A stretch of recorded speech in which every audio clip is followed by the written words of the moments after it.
नमस्कार, मी भीमराव कडाळे पाटील, बीकेपी मराठीमध्ये आपलं सर्वांचं स्वागत. आज नवीन दिवस, नवीन विषय, नवीन दिवसाची नवीन अशी चर्चा.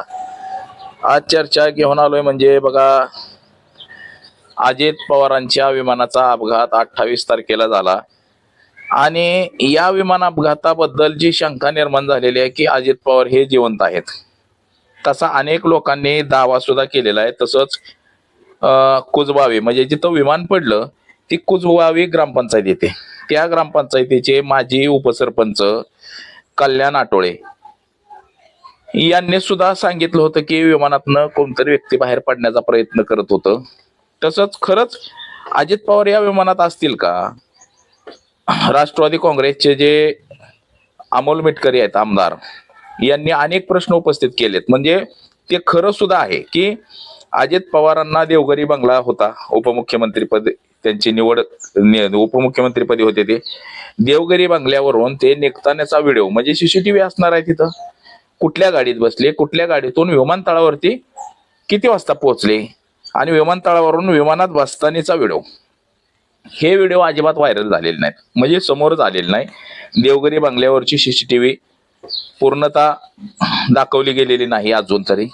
विमानात बसतानाच तिथं विमानतळाला तिथं सीसीटीव्ही होते. म्हणजे असे अनेक प्रश्न उपस्थित झालेत की खरंच अजितदादा त्या विमानात होते का नव्हते.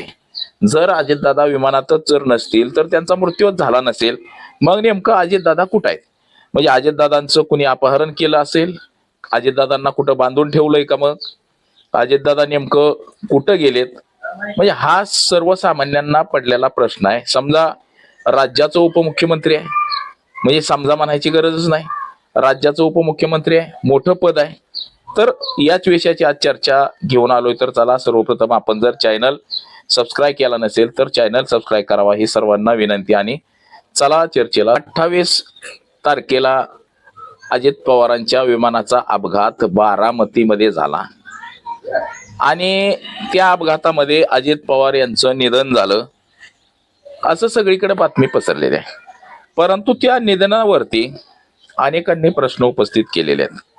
दस्तूरखुद्द राष्ट्रवादी काँग्रेसच्या बऱ्याच नेत्यांनी प्रश्न उपस्थित केलेले आहेत, शरद पवारांनी उपस्थित केलेले आहेत, अमोल मिटकरी, जयंत पाटील अशी बरीच मंडळी आहे, संजय राऊत आहेत, ह्या सगळ्यांनी या अपघातावरती प्रश्न उपस्थित केलेले आहेत. आता कोण म्हणतंय हा घातपात आहे, कोण म्हणतंय अजितदादा त्याच्यात नव्हतेच. तर माझं सुद्धा असंच म्हणजे मत आहे की बाबा, अजित पवार जर त्या विमानामध्ये असतील तर ते सीसीटीव्ही पुढे आलं पाहिजे. बघा, आता त्याचं झालंय असं की 27 तारखेला अजित पवार हे मुंबईतल्या आपल्या निवासस्थानी म्हणजे देवगिरी बंगला, अजित पवार हे काही साधेसुधी व्यक्ती नव्हती, महाराष्ट्र राज्याचं उपमुख्यमंत्री होते, त्यांना देवगिरी बंगला होता. तर ते 27 तारखेलाच रात्रीचं बारामतीकडे येणार होते, म्हणजे पुण्यामध्ये येणार, पुण्यातून बारामतीला येणार होते गाडीनं, कारनं. म्हणजे त्यांच्या मागे ताफेला असतो पोलिसांचा, मागं मोर, तर त्यांनी येणार होते. परंतु अचानक त्यांना सांगण्यात आलं की विदर्भामधले काही शेतकरी भेटायला येणार आहेत, त्यामुळं त्यांनी मुक्काम करणं पसंत केलं आणि सकाळी सकाळी फ्लाईटनं जाणं पसंत केलं. त्यानंतर ते विमान बुक करण्यात आलं. विमानाचं भाडं मुंबईवरून बारामतीला 20 लाख रुपये एवढं भाडं आहे त्याचं. तर ते विमान बुक करण्यात आलं. आता विमान बुक केल्यानंतर अजितदादा हे सकाळी सकाळी त्या विमानानं जाणार होते. तर अजितदादा हे देवघरी बंगल्यावरती मुक्कामी होते. तर देवघरी बंगल्याचा जो सीसीटीव्ही आहे तो संध्याकाळपासूनचा अजित पवार तिथून सकाळी निघेपर्यंतचा हा सीसीटीव्ही काय बाहेर आलेला नाही. आता त्या आवारामध्ये सगळीकडे सीसीटीव्ही असणार आहेत, बिगर सीसीटीव्हीचं तर काय नाहीच. म्हणजे सीसीटीव्ही आहेत, परंतु ते सीसीटीव्ही सार्वजनिक केले गेलेले नाही. म्हणजे अजित पवार त्या बंगल्यामधून बाहेर पडले, कोणत्या गाडीमध्ये बसले, अजित पवारांकडे त्या दिवशी कोणती गाडी होती 28 तारखेला सकाळी सकाळी, ती गाडी विमानतळावरती किती वाजता पोहोचली, अजितदादा विमानात 8 वाजता बसले म्हणून सांगितलं गेलं, 8:10. मग 8:10 धुकं नसतं, संध्याकाळ नसते, काहीही नसतं. मग त्या विमानतळावरचे सीसीटीव्ही कुठे गेले? ते सीसीटीव्ही सुद्धा जारी करण्यात आलेले नाहीत. आता याबाबत बघा, आता अमोल मिटकरी यांनी जे काही प्रश्न उपस्थित केलेले आहेत, आता ते सुद्धा तुम्हाला मी दाखवतो की अमोल मिटकरींचं काय मत आहे. बघा अमोल मिटकरी काय म्हणतात हे ऐका आपण. त्या दिवसाचा सीसीटीव्ही तर समोर होत्या. देवगिरीवरून ते निघताना ते गाडीत बसले किती वाजता, ती गाडी एअरपोर्टवर किती वाजता गेली, एअरपोर्टवर ज्या गेट मधून त्यांनी आत एंट्री केली तिथून फ्लाईट मध्ये जाईपर्यंत 3-3 महिन्यापूर्वीचे व्हिज्युअल फिरतायत विदीप जाधवांसोबतचे. त्या दिवशी नेमकं विदीप जाधव दादा आता बसताना नेमके 6 बसले का 5 हा संभ्रम आहेच ना. युजीसीएने काय सांगितलं पहिल्या दिवशी जे तुम्ही पेपर मीडियाने बातमी दाखवली तर युजीसीएच्या अहवालानुसार विमानात 6 प्रवासी निघाले होते मुंबईवरून बारामतीकडे आणि विमान कोसळलं. त्याच्यानंतर मृतदेह डेड बॉडी 5च सापडली. मग हा एक माणूस कुठे आहे 6वा? कुठं एक माणूस त्यावेळेस दिसतोय कपूर नावाचा. त्याची बायकोची पोस्ट आहे की माझा नवरा जिवंत आहे म्हणून. त्याची पत्नी म्हणते माझा नवरा जिवंत आहे. दुसरा जे जळलेला कागद त्या मार्टानावर सापडला तिथं क्रू मेंबर वेगळी, तिथला पायलटचं नाव वेगळं.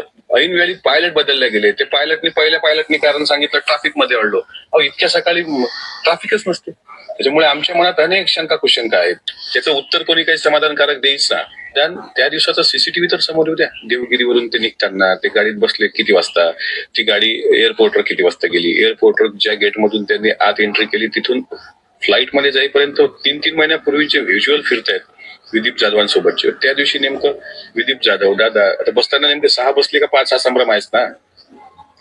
युजीसीएने काय सांगितलं पहिल्या दिवशी जे तुम्ही पेपर मीडियाने बातमी दाखवली तर युजीसीएच्या अहवालानुसार विमानात 6 प्रवासी निघाले होते. बघा हे ऐका. आणि विमान कोसळलं त्याच्यानंतर मृतदेह डेड बॉडी 5च सापडली. मग हा एक माणूस कुठे आहे 6वा? कारण जो पायलट त्यावेळेस दिसतोय कपूर नावाचा. बघा म्हणजे पोस्ट आहे की माझा नवरा जिवंत आहे म्हणून. त्याची पत्नी म्हणते माझा नवरा जिवंत आहे. दुसरा जे जळलेला कागद त्या मार्टानावर सापडला तिथं क्रू मेंबर वेगळी, तिथला पायलटचं नाव वेगळं. ऐन वेळी पायलट बदलले गेले. ते पहिल्या पायलटनी कारण सांगितलं ट्रॅफिक मध्ये अडलो. इतक्या सकाळी ट्रॅफिकच नसते. त्याच्यामुळे आमच्या मनात अनेक शंका कुशंका आहेत. त्याचं उत्तर कोणी काही समाधानकारक देईच ना. त्या दिवसाचा सीसीटीव्ही तर समोर होत्या. देवगिरीवरून ते निघताना ते गाडीत बसले. बघा हे म्हणजे अजित दादा तिथं देवगिरीवरती म्हणजे मी जे सांगितलं होतं मगाशी तेच म्हणजे अजित दादा हे देवगिरी बंगल्यावरून बाहेर पडतानाच सीसीटीव्ही तर बाहेर यायला पाहिजे. सीसीटीव्ही मधून सगळं सत्य समोर येईल की अजित दादा बाबा विमान अजित दादांना 8:10 आहे म्हटल्यावरती कमीत कमी अजित दादा 7 वाजता घरातून बाहेर पडले असतील ट्रॅफिक साठी ह्याच्यासाठी किंवा 7:30ला बाहेर पडले असतील. जो पण काय टायमिंग असेल त्या टायमिंगचं सीसीटीव्ही तर बाहेर यायला पाहिजे. त्यानंतर अजितदादा गाडीनं विमानतळावरती गेले. विमानतळावरती गेल्यानंतर ते विमानतळाच्या तिथं गाडी तर काय विमानतळावरती जात नाही. विमानतळाच्या गेटला बाहेर गाड्या थांबलेल्या असतात. तिथून चलत चलत जावं लागतं. तर ते सीसीटीव्ही कुठं आहे मला सांगा. ते सुद्धा सीसीटीव्ही बाहेर आलेलं नाही. म्हणजे याचा अर्थ असा आहे की अजित पवार खरंच जिवंत आहेत का? अमोल मिटकरींनी जे सांगितलं की बाबा बीबीसी आहे म्हणजे आणि त्यात विमान कंपनीनं जे सांगितलं की मुंबईवरून 6 लोक फ्लाईट मध्ये बसून गेले. बरं 6 माणसं बसून गेल्यानंतर बारामतीला विमानाचा अपघात झाला आणि बारामतीला मात्र 5च माणसांच्या बॉड्या सापडल्या. त्या हे भयानक आहे. त्यानंतर अजितदादांची हीच बॉडी म्हटलं गेलं तर त्या बॉडीच्या हातात जे घड्याळ होतं ते घड्याळाचं काय झालं? ते खरंच अजितदादाचंच घड्याळ आहे का? म्हणजे असे असंख्य प्रश्न निर्माण झालेले आहेत आणि या प्रश्नांचं उत्तर अद्याप तरी कोणी दिलेलं नाही.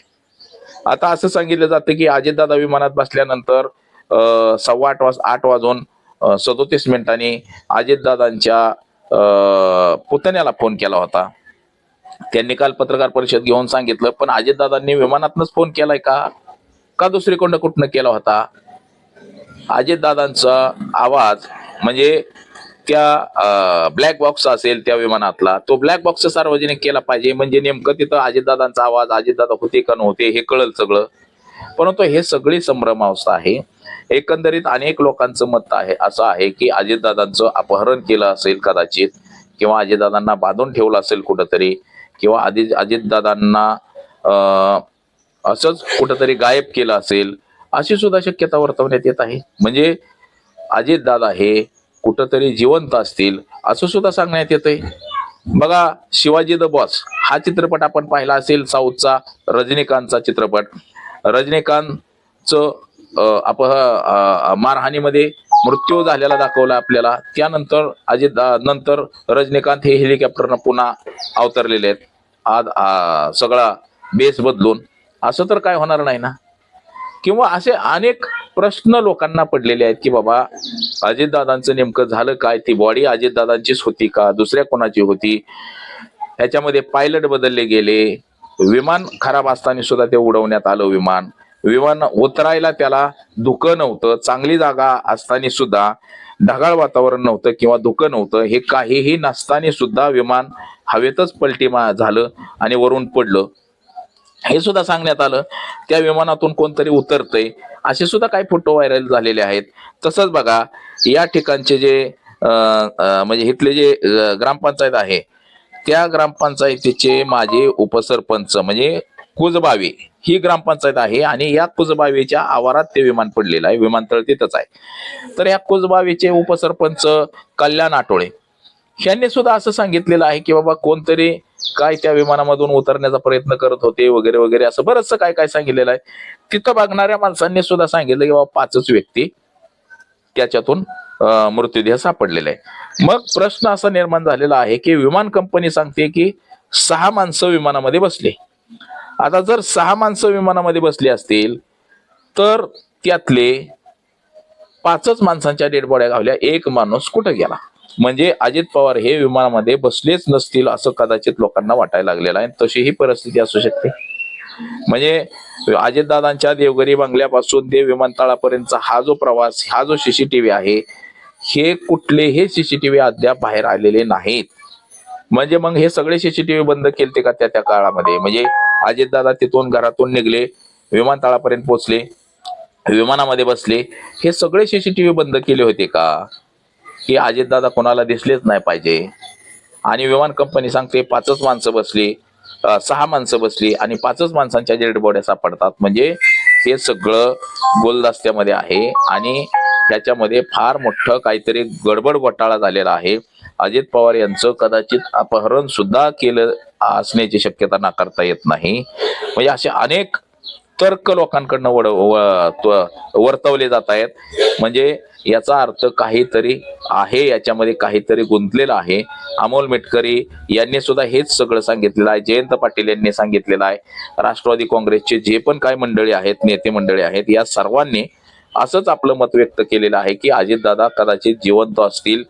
विमानामध्ये 6 व्यक्ती ज्या बसल्या होत्या त्यापैकी 5 जणांच्या डेड बॉड्या सापडल्या आणि एक व्यक्ती जी आहे ती एक व्यक्ती मात्र अजित पवारच असू शकते आणि ती विमानामध्ये बसलीच नाही असं सुद्धा काही जणांना वाटतंय. कदाचित असो, अजितदादा जिवंत सुद्धा असू शकतात, काही घडू शकतंय. कसं आहे, काही लोक करतात तर तशातलाच तो प्रकार सुद्धा असू शकतो. त्या शिवाजी द बॉस चित्रपट आपण पाहिलेला असेल तसा सुद्धा तो प्रकार असू शकतो. तर बघा याची सगळी जाच पडताळणी जोपर्यंत चौकशी होत नाही तोपर्यंत सत्य काय आपल्याला समोर येणार नाही, असंच काहीसं सध्याचं तरी आपल्याला दिसतंय. तर आज एवढंच. माझा सहकारी कॅमेरामन अनिकेत समे, भीमराव कडाळे पाटील, BKP मराठी, इंदापूर, पुणे.